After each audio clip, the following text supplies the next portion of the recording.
안녕하세요. 하베스트 대학교 기독교 윤리학 교수 이성상입니다. 하나님께서 이스라엘 백성들을 애굽에 구출하셨습니다. 그리고 그들에게 십계명을 주셨습니다. 오늘은 십계명 중 제5계명 내 부모를 공경하라. 그리하면 내 하나님 여호와가 내게 준 땅에서 내 생명이 길리라 라는 말씀을 소개해 드리겠습니다. 1. 부모님은 누구인가요? 십계명 중 5번째 내 아버지와 어머니를 공경하라라는 계명은 인간관계의 기본 원칙이며 인간관계의 시작임을 가르쳐 주시는 계명입니다. 사도 바울은 약속이 있는 첫 계명이라고 언급하며 부모를 공경하는 것과 하나님의 축복을 받는 것 사이의 연관성을 암시해 주고 있습니다. 부모를 공경하라고 하면서 쓴 공경언어이라는 용어는 카바드의 명령형인 히브리어 카베드에서 유래했습니다. 이 단어들은 무겁다, 공경하다, 영화롭게 하다의 의미를 담고 있습니다. 같은 어근이 잠언에서 내 재물과 내 소산물에 처음 익은 열매로 여호와를 공경하라라는 맥락에서 사용되어 경건과 존경의 행위를 의미합니다. 또한 출애굽기에서 모세는 아론이 이스라엘 자손의 온 회중에게 말하매 그들이 광야를 바라보니 여호와의 영광이 구름 속에 나타나더라라고 기록하였습니다. 여기에서 영광카보드이란 단어는 무거움, 장관, 풍부함, 영화로운, 영광, 존귀라는 의미를 지닙니다. 구름 속에 나타나는 하나님의 영광을 언급할 때 사용되었습니다.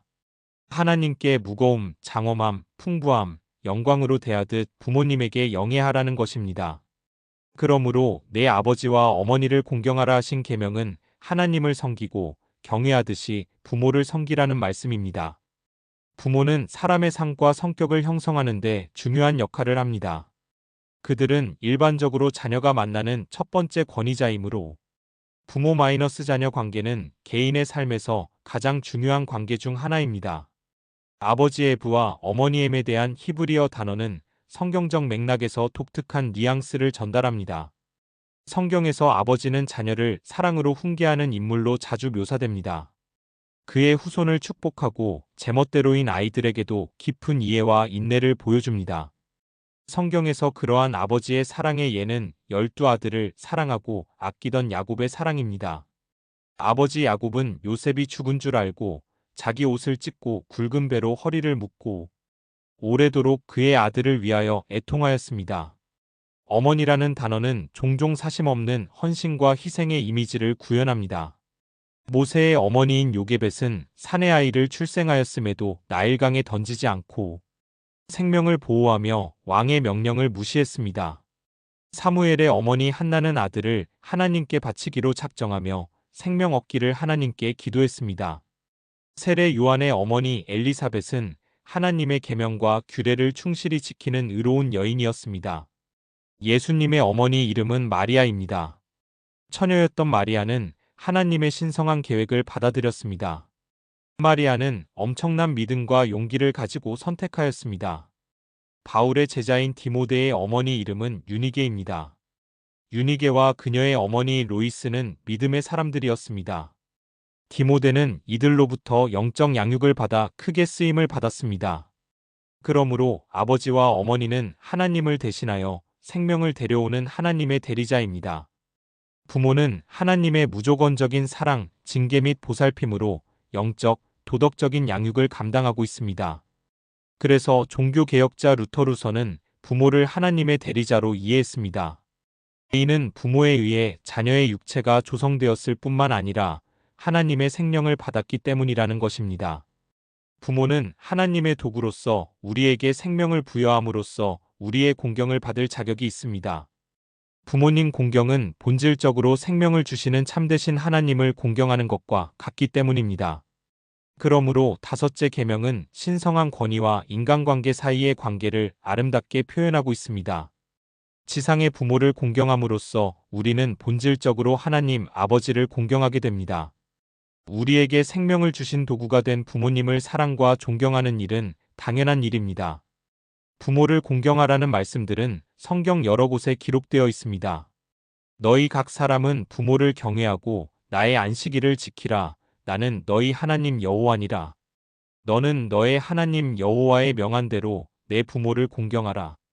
그리하면 너의 하나님 여호와가 내게 준 땅에서 내가 생명이 길고 복을 누리리라. 그 부모를 경홀히 여기는 자는 저주를 받을 것이라 할 것이요 모든 백성은 아멘할지니라. 내 부모를 즐겁게 하며 너 낳은 어미를 기쁘게 하라. 자녀들아 너희 부모를 주 안에서 순종하라. 이것이 옳으니라.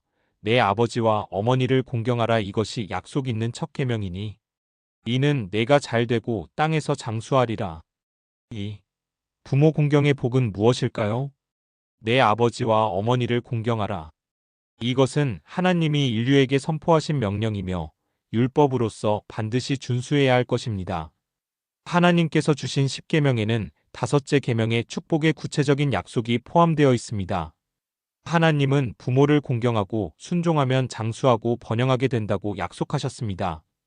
신명기의 문구에서 독특한 점은 히브리어 본문에서 데니브리어 RHEMAAN이라는 단어가 이중으로 사용되었다는 것입니다. 문자 그대로 번역하면 그럼 당신의 인생은 길어질 것이고 그러면 당신과 함께 잘 될 것입니다. 이 말은 장수와 번성이 부모를 공경하는 사람에게 주어지는 별개의 두 가지 축복임을 강조합니다. 그러므로 이 계명에 대한 순종은 영적인 축복을 가져다 줍니다. 그리고 개인의 행복과 번영에 실질적인 영향을 미치게 됩니다. 부모를 공경함으로써 우리는 하나님의 뜻에 따라 순종하게 됩니다. 하나님은 순종하는 우리에게 장수와 번영의 축복을 주십니다. 부모와 사랑이 넘치는 관계를 유지하는 것은 많은 사람에게 기쁨의 원천이 됩니다. 자녀가 연로한 부모에게 사랑과 보살핌을 베푸는 것은 자연스럽고 당연한 일입니다. 그러나 부모와의 관계가 긴장되거나 과거의 경험으로 인해 고통과 어려움이 생겼을 때 계명을 지키기가 어려워집니다. 어떤 자녀는 부모에게 방치, 냉담한 대우 또는 부모의 심한 통제 행동을 경험했을 수 있습니다. 이러한 경험은 부모를 공경하는 일이 부담스럽게 여겨질 수 있습니다. 어떤 경우에는 부모의 개입이 자신의 자존감 저하, 배우자에 대한 헌신 약화, 심지어는 하나님과 바른 관계까지 침해할 수 있습니다. 부모는 나이가 들수록 자녀에게 돌봄을 받아야 하는 일이 생길 수 있습니다. 자녀가 부모를 보살핌과 지원을 제공할 때 감정적으로나 육체적으로 힘들 수 있습니다. 특히 부모가 치매와 같은 상태로 인해 기억력 상실, 기술 저하 또는 성격 변화를 경험할 때 그렇습니다. 이것은 자녀에게 부담감을 가져다 줄 수 있습니다.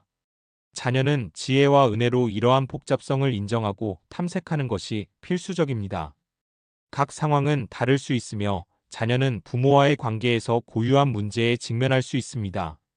그러나 부모를 공경하는 가장 중요한 원칙은 여전히 중요합니다.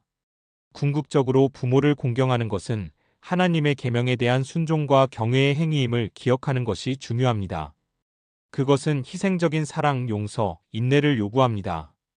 자녀가 이를 통해 부모를 공경하는 것은 여러 가지 방법으로 증명할 수 있습니다.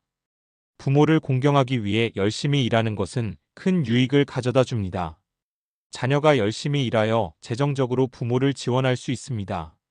자녀의 재정을 통해 부모의 웰빙과 일상적인 돌봄을 보장하기도 합니다.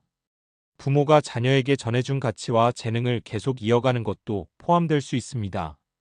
자녀는 부모가 가르친 가치와 원칙에 부합하는 직업을 선택할 수 있습니다. 그렇게 함으로써 자녀는 부모의 유산을 지키고 부모의 가르침을 존중하게 됩니다. 부모와 더 가깝게 살기 위해 노력하는 것은 부모에 대한 사랑과 존경심을 나타내는 방법이 될 수 있습니다. 부모와 함께 있으면 필요할 때마다 부모를 부양할 수 있기 때문입니다.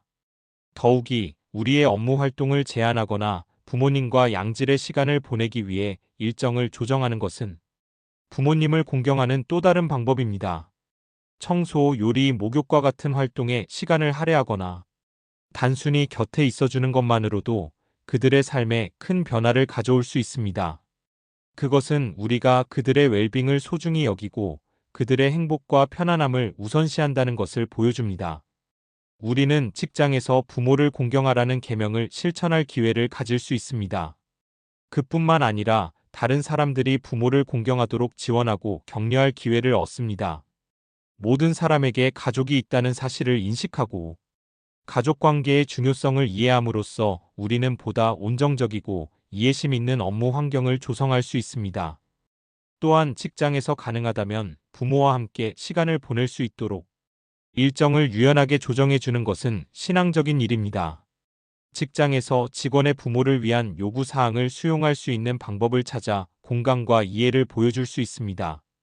성경적 관점에 직원에게 부모를 공경하고 가족 관계의 중요성을 강조하도록 돕는 일은 그리스도인의 의무입니다. 이러한 측면에 세심하게 직원 상태를 살펴 부모를 공경하도록 도와야 합니다. 이것은 경청, 실용적인 편의 제공, 적절하고 정중하게 성경적 가르침에 뿌리를 둔 관점으로 실행해야 합니다. 3. 권위의 품성에 대해 설명해 드리겠습니다. 10계명 중 5째 계명은 내 부모를 공경하라는 말씀입니다. 이 계명은 부모님과 권위 있는 사람들에게 존경과 감사, 관심을 보이는 것의 중요성을 강조합니다. 다음은 개인이 이 계명을 지키기 위해 고려할 수 있는 몇 가지 실용적인 원칙입니다. 1. 존경과 감사. 부모님을 존경과 공경과 감사의 마음으로 대하십시오. 당신의 삶에서 그들의 역할과 당신을 위해 그들이 한 희생을 인식하십시오. 그들의 사랑과 인도, 지원에 대해 감사를 표하십시오. 이 개방적인 대화. 부모님과 개방적이고 정직한 대화를 유지하십시오. 그들의 지혜, 조언 및 관점에 귀를 기울이십시오. 필요할 때마다 그들의 의견을 구하고 중요한 결정에 참여시키십시오. 3. 지원 및 보살핌. 부모님을 지원하고 보살피십시오. 필요할 때 실질적으로나 정서적으로 도움을 제공하십시오. 그들의 복지에 관심을 보이고 그들의 필요에 주의를 기울이십시오. 4. 화해. 부모와 갈등이나 긴장된 관계가 있다면 화해와 용서를 구하십시오. 차이점을 해결하고 상처를 치유하고 관계의 조화를 회복하기 위해 노력하십시오. 5. 존경. 권위를 존중하고 존경하는 원칙을 장로, 멘토, 지도자와 같은 인생의 다른 인물에게까지 확대하십시오. 그들의 지혜와 경험을 인정하면서 그들을 존중하고 배려하십시오. 6. 연로한 부모 돌봄. 부모님이 나이가 들면 그들의 필요사항을 고려하고 적절한 돌봄과 지원을 제공하십시오. 여기에는 건강관리, 재정문제 지원 또는 교우관계 제공이 포함될 수 있습니다. 품위와 연민으로 그들을 대하십시오. 7. 부모 공경의 가치 전승. 부모 공경의 가치를 자녀와 미래 세대에게 가르치고 본보기로 삼으십시오. 그들에게 부모와 권위자에 대한 존경심, 감사, 관심을 심어주십시오. 제5계명은 우리의 부모와 권위에 대한 존경과 공경과 감사의 태도를 요구한다는 것을 기억하십시오. 이러한 실용적인 원리를 적용함으로써 우리는 계명을 이행하고 부모나 우리 삶에서 권위 있는 위치에 있는 사람들과의 건강하고 의미 있는 관계에 이바지할 수 있습니다. 하나님이 주신 계명을 통해 하나님을 사랑하고 이웃을 사랑하는 삶을 이어가시기를 바랍니다. 하베스트 대학교 교수 이성상